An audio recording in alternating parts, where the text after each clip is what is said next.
காலை 5 மணிக்கு அலாரம் வைத்து, நாளை என் வாழ்க்கையை மாற்றப் போகிறேன் என்று உறுதி செய்து, அலாரம் ஒலித்தவுடன் அதை நிறுத்திவிட்டு மீண்டும் தூங்கி, காலை 8 மணிக்கு எழுந்து மனதில் குற்ற உணர்ச்சியுடன் அமர்ந்த அனுபவம் உங்களுக்கும் இருக்கலாம். வெற்றி பெற்றவர்கள் எல்லாம் சீக்கிரம் எழுவார்கள் அப்படின்னு நாம் பலமுறை கேட்டிருப்போம். ஒருமுறை, இருமுறை, பலமுறை முயற்சி செய்திருப்போம். ஆனால் சில நாட்களிலேயே பழைய பழக்கத்திற்கே திரும்பியிருப்போம். நான் காலை நேர மனிதன் கிடையாது, அல்லது எனக்கு தூக்கம் ரொம்ப முக்கியம் என்று நம்மை நாமே சமாதானப்படுத்திக் கொண்டிருப்போம். ஆனால் உண்மை என்னவென்றால், ஒரு மனிதனின் வாழ்க்கையை மாற்றும் சக்தி அவனுடைய நாளின் முதல் 1 மணி நேரத்தில்தான் ஒளிந்திருக்கிறது. அந்த உண்மையை நிரூபிக்கும் ஒரு மனிதனின் கதையே இது. இந்த கதை ஒரு சாதாரண மனிதன் எப்படி காலை 5 மணியை தனது ரகசிய ஆயுதமாக மாற்றி தனது முழு வாழ்க்கையையும் மாற்றினான் என்பதை கூறுகிறது. ஒரு சிறிய தொழிற்சாலை நகரத்தில் மாறன் என்ற 32 வயது மனிதன் வாழ்ந்து வந்தான். அந்த நகரத்தில் பகலும் இரவும் இயந்திரங்களின் சத்தம் ஓயாது.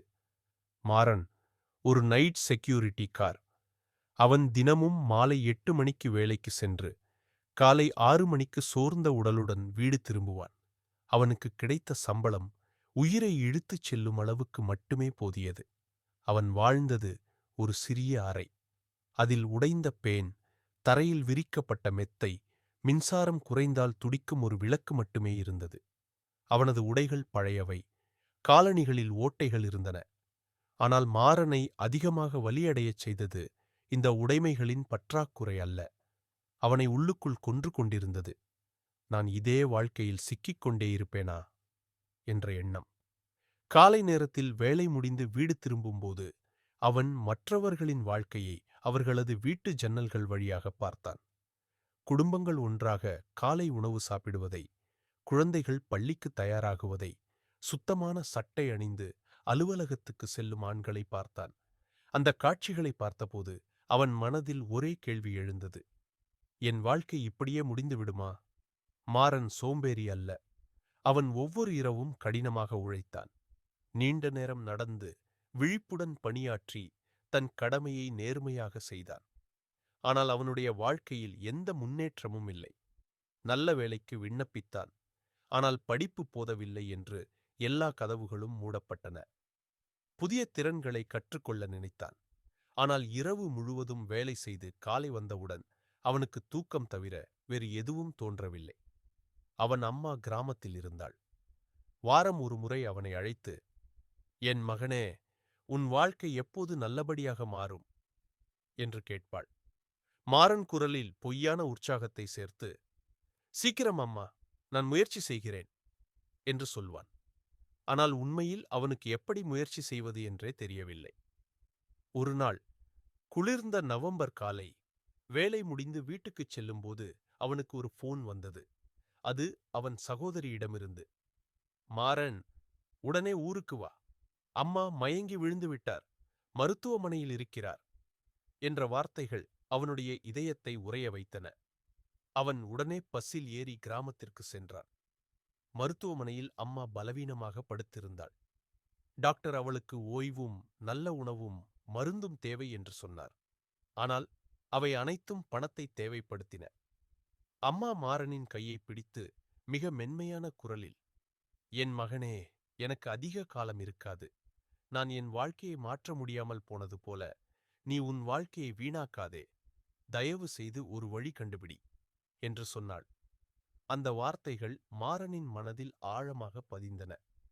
அவன் அம்மா தூங்கிய பிறகும் அவள் கைகளையே பார்த்து கொண்டிருந்தான். வயலில் உழைத்த கைகள், அவன் இரவில் உழைத்த கைகள், இரண்டும் ஒரே திசையில் சென்று எங்கும் செல்லாத வாழ்க்கையின் சின்னங்களாக இருந்தன.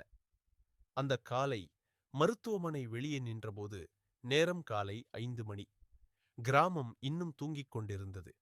சில விவசாயிகள் வயலுக்கு செல்ல ஆரம்பித்திருந்தார்கள். பறவைகளின் குரல் காற்றில் கலந்தது. அந்த அமைதியில் மாறன் ஒரு தீர்மானம் எடுத்தான். இனி இப்படியே வாழ மாட்டேன். என்ன வேண்டுமானாலும் செய்ய தயார். என் வாழ்க்கையை மாற்றுவேன் என்று அவன் மனதுக்குள் உறுதி செய்தான். நகரத்துக்கு திரும்பும் பஸ் பயணத்தில் அவன் ஒரு மனிதனை கவனித்தான். சீரான உடை, அமைதியான முகம், கையில் ஒரு புத்தகம். அவர் மிஸ்டர் ஷென். நகரில் பல கடைகளின் உரிமையாளர், வெற்றிகரமான தொழிலதிபர். காலை 6 மணிக்கு ஒரு சாதாரண பஸ்ஸில் அவரை பார்த்தது மாறனுக்கு ஆச்சரியமாக இருந்தது. துணிச்சலுடன் அவன் பேச ஆரம்பித்தான்.